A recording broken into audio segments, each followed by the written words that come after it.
you have a lot of guys that was getting a lot of weight, and they wasn't really making that much money off a joint. They get maybe $1,000 or $2,000, but they selling hundreds of joints. Right. I mean, that's still good, but the guys that, you have guys that was taking joints and going all the way to the street with it. Yep. And they was making a lot of money. Me. Okay. That's what I was doing. So, yeah, it was different types. I had guys under me, I watched them grow up real fast, but like I said, I didn't like the insensitivity because there was people that you knew that had good jobs or whatever, and you was watching them destroy themselves, and you was helping and taking their stuff. You might, after a couple of weeks, you'd be taking a guy's brand new car for little or nothing. And you wouldn't have no conscience about it, knowing that guy's really a good dude. I couldn't do that. So when I seen that kind of stuff, I turned my back on it and wouldn't get involved. But the younger guys, they went ahead and... I'll be right back. Shawn. That's cause that's like, cause from what I hear it was like there was coke before the 80s. It was coke, but then, and that was like expensive to do, right? Right. Like people had to have money to sniff, but the coke would keep you going, and yeah, that was definitely something that wealthy people do. A lot of your stars did. A lot of the people in the music industry did, and people that had, I guess, businesses that were kind of street oriented. But then crack was like, it was like that introduced it to basically the everyday Joe. Somebody found out how to eliminate the problem for most people that were maybe weekend warriors and getting high. When they wanted to get involved with smoking, nobody knew how to cook it. So there was the guys that learned how to cook it became the conduits for everybody. They had to get him, so that person stayed in the mix of getting high for free, cooking for everybody that didn't know how to cook. Like he. Oh yeah. So it was only a few people. That was a business in itself. Okay. So yeah, that was important, and that was the reason why more people got introduced to smoking, and then somebody figured that they would create the crack, just have this shit already cooked up already. Yep. And once they did that, shit went off. So this guy Cuba that was upstairs, right? What started happening was my white clientele who had been hardcore heroin addicts, and I explained this to people like people who don't understand about heroin addiction, whatever. People who have had heroin addictions for especially back then, they had these addictions 20 years. We're going to school, we're going to work every day, as long as they came and seen somebody like me and him before they went to work, and maybe at lunch, and definitely after work so they can go in. It was like, that was what it was. But they could not get off the thing. They couldn't get off the joint. They couldn't get off the dope. I watched, they didn't want to, right? But I watched a bunch of hardcore, long-term heroin addicts that would come to my spot. They would cop, they would sit down, they would shoot. Sometimes they would pay me, he can't hit himself here, or whatever. I charge him $5 to hit him with the needle. I'm 14 years old. I charge him, $5 to hit him with the needle. I charge him $2 for the needle, and $5 to do the shot, and $50 for the bag of dope. You know what I mean? And then I go back, sit back down, and do my homework. This is my after school program. I would open from 4 o'clock in the afternoon. I went to school right up on the hill, right on 135th and Comet, St. Nicholas Terrace, rather, music and art. So, I get down there to 15th Street, open up, customers roll in, they sit down, shoot their thing, sit down, shoot the breeze, kick the shit, whatever. And then what started happening was, after they would leave my spot, Kuba would draw them upstairs and have them try the hit.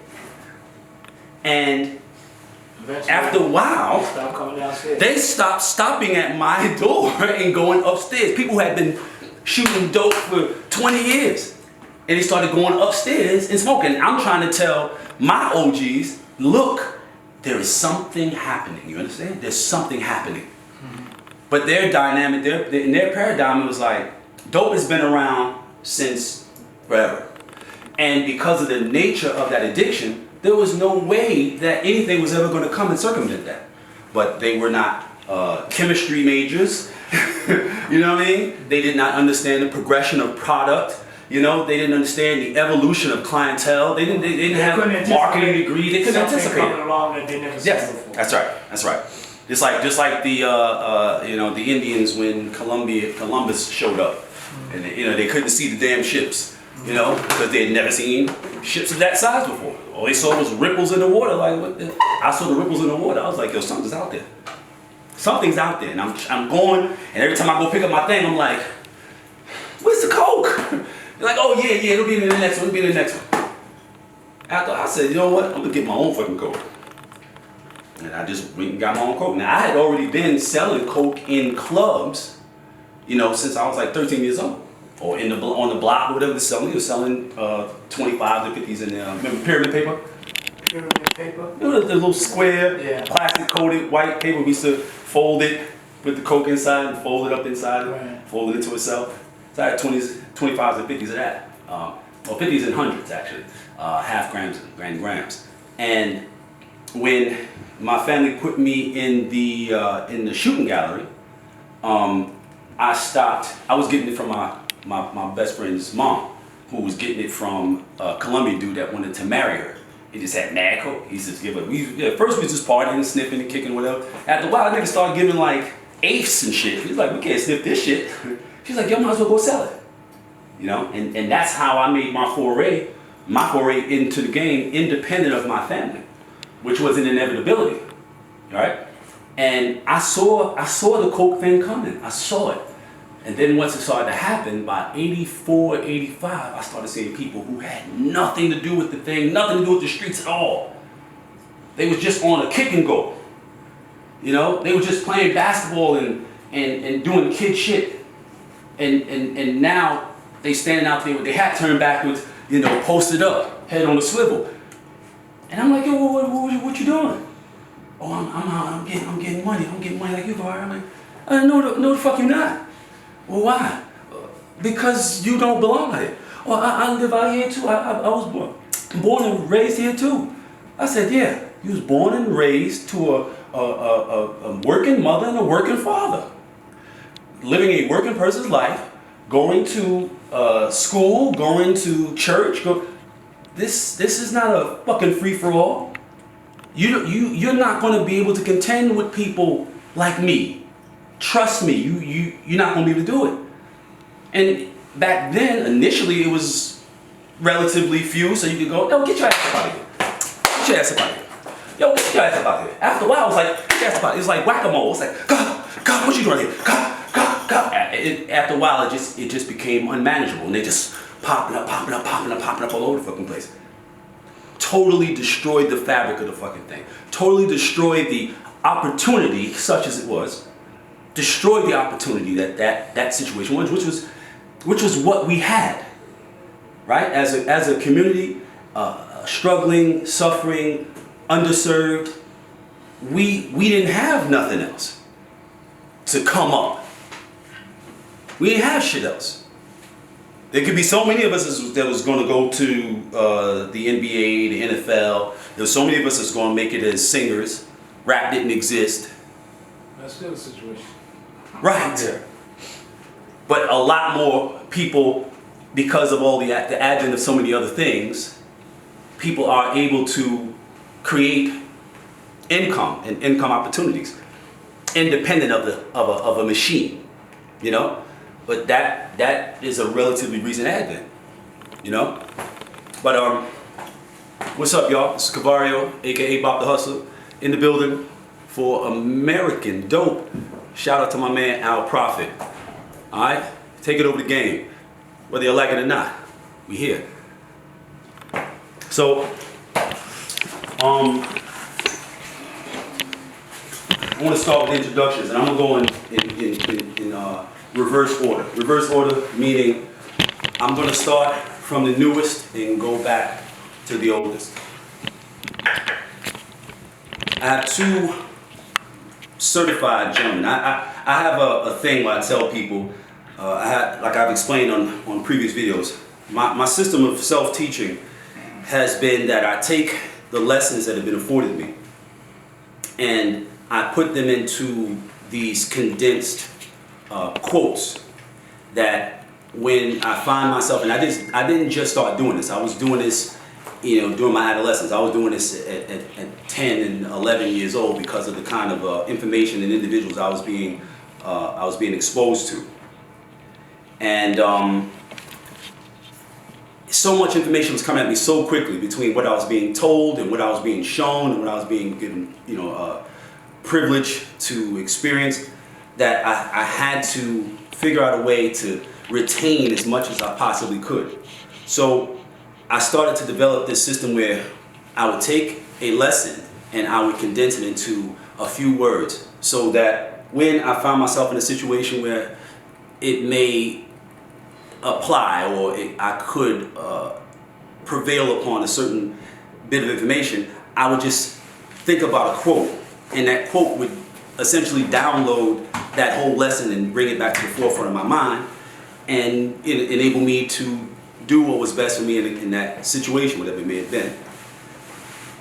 One of those quotes is, there was a time when a man had to be verified by someone who was qualified in order to be certified. That is to say, there was a time when you could not just volunteer yourself for the thing, being the streets, the game.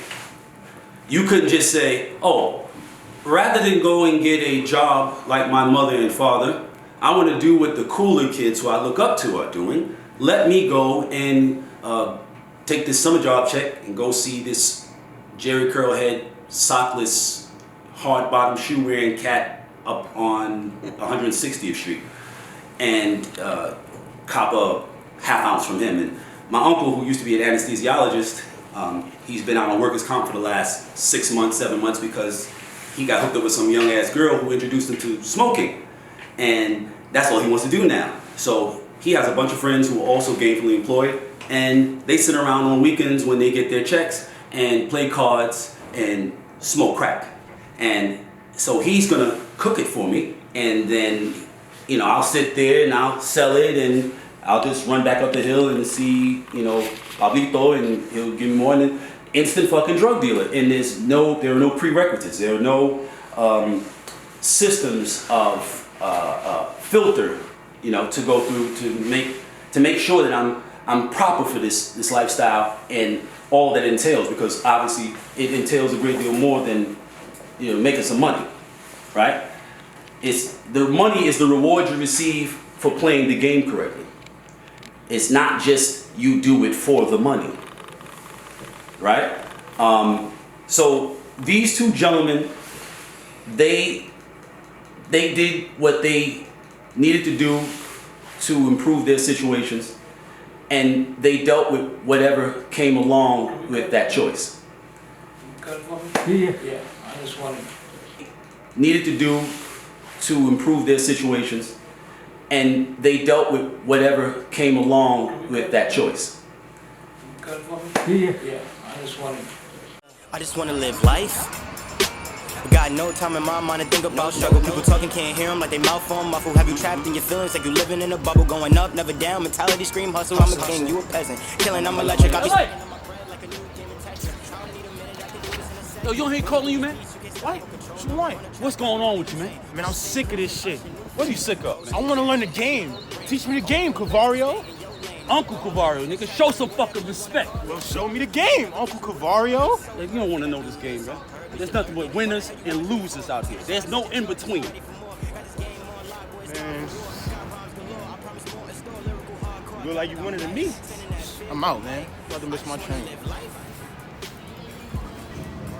I just want to live life.